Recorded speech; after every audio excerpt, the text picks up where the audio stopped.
તેમને હસતા મોઢે સ્વીકારી છે। અને આ બાજુ જ્યારે તે વનમાં હતા, આ બાજુ દશરથજી ભગવાનના ધામની અંદર સ્વધામમાં ગયા છે અને તેના સમાચાર મળતા ત્યાં તેમની તર્પણ ક્રિયા પણ ત્યાં કરે છે। આ બાજુ જ્યારે સીતાજીનું હરણ થયું અને તેના પછી તેમને શોધતા શોધતા આગળ ગયા, તેમને ત્યાં શબરી માતાનું ત્યાં પહોંચ્યા છે, પંપા સરોવર, અને ત્યાં માં શબરીનું પણ કલ્યાણ કરું। અહીંયા રામાયણની અંદર શબરી કે જેને નવધા ભક્તિ,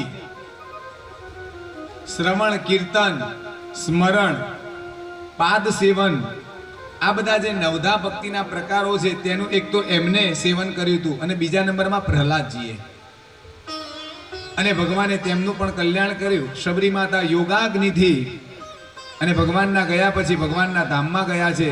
આ બાજુ ધીરે ધીરે ધીરે આગળ જઈ અને રાવણ અને ભગવાન શ્રી રામચંદ્રનું જ્યારે યુદ્ધ થયું, વચ્ચે હનુમાનજી પણ મળ્યા, એ દૂત બન્યા છે। આ બધી આખી રામાયણની કથામાં છે।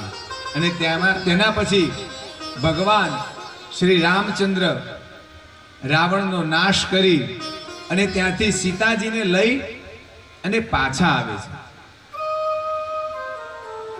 ત્યારે ત્યાંથી પાછા આવતા હતા, અહીંયા નગરની અંદર જ્યોતો પ્રગટાવેલી છે।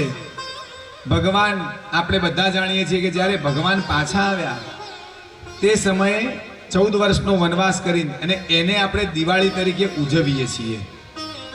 દશેરાનું જ્યારે રાવણનું દહન થાય તેના પછી આપણે દિવાળી આવે અને ભગવાનનો આવવાનો વિજય મનાવીએ છીએ। ભગવાન જ્યારે આવ્યા અને તેમના નગરની અંદર બધા જ હાજર હતા ભગવાનની સેવા કરવા, તેમને સ્વાગત કરવા। અને ભગવાને કોઈકને પૂછ્યું કે આપ બધા અહીંયા આવ્યા છો,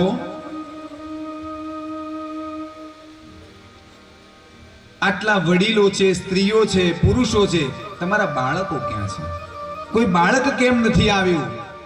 અને ત્યારે તે વ્યક્તિ ભગવાનને કહે કે હે પરમાત્મા, આપના ગયા પછી તો અમને સંસારમાં કોઈ આસક્તિ જ નથી રહી અને કોઈએ સંસાર જ નથી માણ્યો, અને દરેકે બ્રહ્મચર્યનું પાલન કર્યું છે, એટલે અહીંયા કોઈના ત્યાં સંતાન નથી, એટલા માટે કોઈ બાળક નથી અત્યારે। આપના આવવાનો આનંદ છે માત્ર। અને આ પ્રમાણે ભગવાન ત્યાં બિરાજમાન થયા અને ફરીથી ત્યાં આગળ જ્યારે વનવાસમાં હતા ત્યાં સુધી તેમની પાદુકાઓ ઉપર આ રાજ્ય ભરતજીએ ચલાવ્યું હતું। અને ત્યારબાદ ભગવાન શ્રી રામચંદ્રનો અભિષેક કર્યો અને અહીંયા નવમ સ્કંદની પૂર્ણાહુતિ કરી અને દસમ સ્કંદની અંદર આપણે પ્રવેશ કરીએ છીએ। શ્રી રામચંદ્ર ભગવાન કી જય, શ્રી કૃષ્ણ કનૈયા કી જય। યસ્ય સ્મરણ માત્રેણ જન્મ સંસાર બંધના વિમુચ્યતે નમસ્તસ્ય મયી વિષ્ણવે પ્રભવે વિષ્ણવે। રાજા પરીક્ષિતને સુખદેવજી કહે છે કે આ પ્રમાણે આ ભગવાન શ્રી રામચંદ્રના જે વંશજો હતા, સૂર્યવંશ અને ચંદ્રવંશ, એની કથા કહી। હવે બીજા મન્વંતરની આપને કથા કહું છું, બીજા કલ્પની, કે જે ભગવાન વિષ્ણુએ કૃષ્ણ તરીકે અવતાર લીધો અને આખા ભાગવતજીની અંદર આ દશમ સ્કંદ તે ભગવાનનું હૃદય કહ્યું છે। આપણે ભાગવતજી આખું ના કરી શકીએ તો કંઈ નહીં, પણ દશમ સ્કંદનો જો પણ પાઠ કરીએ તો આપણને ભગવાન નારાયણની પ્રીતિ પ્રાપ્ત થાય છે। આ પ્રમાણે સુખદેવજી કહે, એમને પરીક્ષિત રાજાને કહ્યું, આપ આટલા દિવસથી એક ચિત્તે આ કથા સાંભળો છો તો તમારે ઊભા થવું હોય તો થાઓ। અને ત્યારે સુખદેવજી કહે કે મારી ભૂખ તરસ આકુળ વ્યાકુળ મને કંઈ રહ્યું નથી, મારે આ કશાની અપેક્ષા નથી.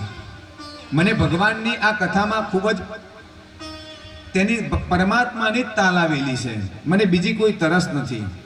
અને ત્યારબાદ સુખદેવજી કહે કે જ્યારે આ પૃથ્વી ઉપર મોટા મોટા રાજાઓના દુરાચાર વધી ગયા અને એ વખતે પૃથ્વી ગાયનું રૂપ લઈ અને તે બ્રહ્માજીની પાસે ગઈ અને કહ્યું કે મારા દુઃખને દૂર કરો.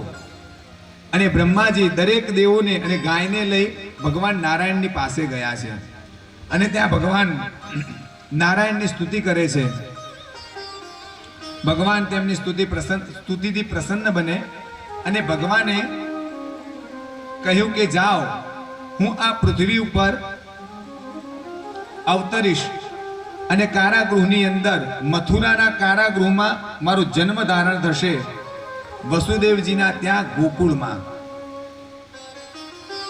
અને 11 વર્ષ સુધી હું ત્યાં લીલાઓ કરીશ. આ બધું વચન માત્ર બ્રહ્માજીએ સાંભળ્યા હતા. અને ત્યારબાદ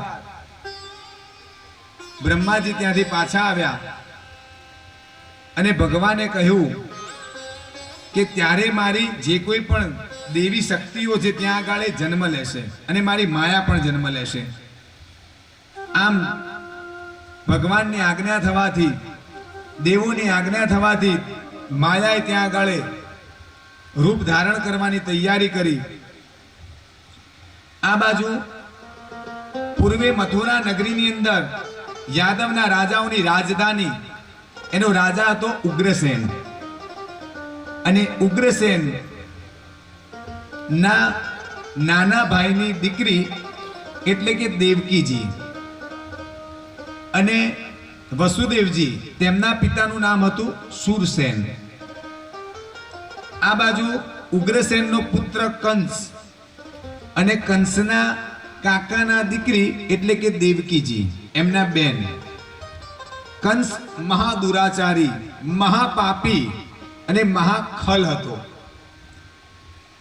આખા રાજ્યની અંદર તેના નામની લોકો ખૂબ બૂમો પાડતા, ત્રાહિમામ થઈ જતા. જ્યારે દેવકીજીની સાથે વસુદેવજીના લગ્ન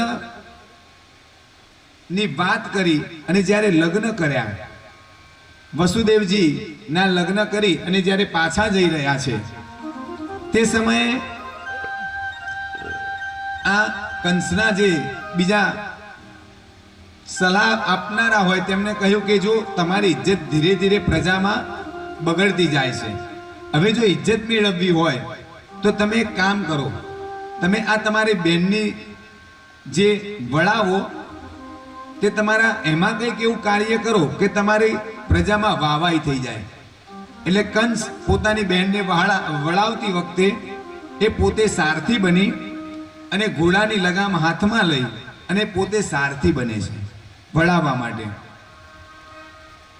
આ બાજુ જ્યારે વળાવવા માટે જેવું લગામ હાથમાં લઈને આગળ જાય અને આકાશમાંથી આકાશવાણી થઈ કે હે મૂર્ખ, તું જેને રથમાં બેસાડી અને જઈ રહ્યો છે તે દેવકીજીનો 8મો ગર્ભ તારો નાશ કરશે. અને જેવી આવી આકાશવાણી થઈ અને કંસના હોશ ઉડી ગયા. કંસ એકદમ ક્રોધિત બની ગયો, સીધો રથમાંથી નીચે ઉતરી દેવકીજીનો મસ્તક તેના ચોટલો પકડી વાળ ખેંચી તેમને રથ ઉપરથી નીચે પછાડ્યા છે અને તેને મારી નાખવા માટે તત્પર બન્યો. આ બાજુ વસુદેવજી પણ ભયભીત થઈ ગયા. વસુદેવજી જેવા ભયભીત થયા પણ તેમણે ત્યારે બુદ્ધિનો ઉપયોગ કર્યો અને વસુદેવજીએ કહ્યું કે આપને દેવકીજીના 8મા ગર્ભથી ભય છે, દેવકીજીથી નથી. અને આપ તો શૂરવીર છો અને ભોજવંશના રાજા છો. જો આપ કોઈ સ્ત્રીની હત્યા કરશો તો અને એમાં પણ તમારી બહેન અને એમાં પણ નાની, તો લોકો તમારી કેવી વાતો કરશે. બુદ્ધિ શાન ઠેકાણે લાવ્યા, તેમને સમજાવ્યા અને કંસને માંડ માંડ સમજાવ્યા. શાન ઠેકાણે આવી ત્યારે કંસે તેમને કહ્યું સારું. વસુદેવજીએ કહ્યું કે હું જે 8મો ગર્ભ આવશે એ પહેલાના જેટલા પણ ગર્ભ આવશે એ બધા જ સંતાનો આપને સોંપી દઈશ. ત્યારે કંસ માન્યા છે અને તે વસુદેવજીને જવા દીધા. અને વસુદેવજી જેવા ગયા અને પહેલું સંતાન તેમને આવ્યું. એ સંતાન લઈ અને વસુદેવજી રાજાની પાસે આવ્યા. રાજાને કહ્યું કે લો, આ આપના કયા પ્રમાણે આપને આ પહેલું ગર્ભ જે સંતાન આવ્યો તે આપને અર્પણ કરું છું. અને જેવું સંતાન આપ્યું એટલે તેને થયું કે આ વાત સાચી છે. જેમ મેં કહ્યું હતું અને એમને કહ્યું હતું તે પ્રમાણે તે સંતાન લઈને આવ્યા. હવે સંતાન જે પાછું આપ્યું એટલે કંસને તેમના ઉપર ભરોસો આવ્યો. કંસને થયું અમને વચન પાડ્યું છે તો વાંધો નહીં જવા દેવામાં. એટલે કહ્યું કે આ તમારું સંતાન પાછું લઈ જાઓ. મને તો 8મા સંતાનથી ભય છે. પછી એ સંતાનને લઈને પાછા ગયા. એટલે નારદજી તેમને ચિંતા થઈ કે જો આ કંસ પાપ નહીં કરે, દુરાચાર નહીં કરે તો ભગવાનનો જન્મ જલ્દી થશે નહીં અને આ પાપીના ભારથી આ પૃથ્વી હલકી નહીં થાય. જો આવી રીતે જીવતા જવા દેશે સંતાનોને તો કેવી રીતે 8મો ગર્ભ જલ્દી આવશે? આમ વિચારી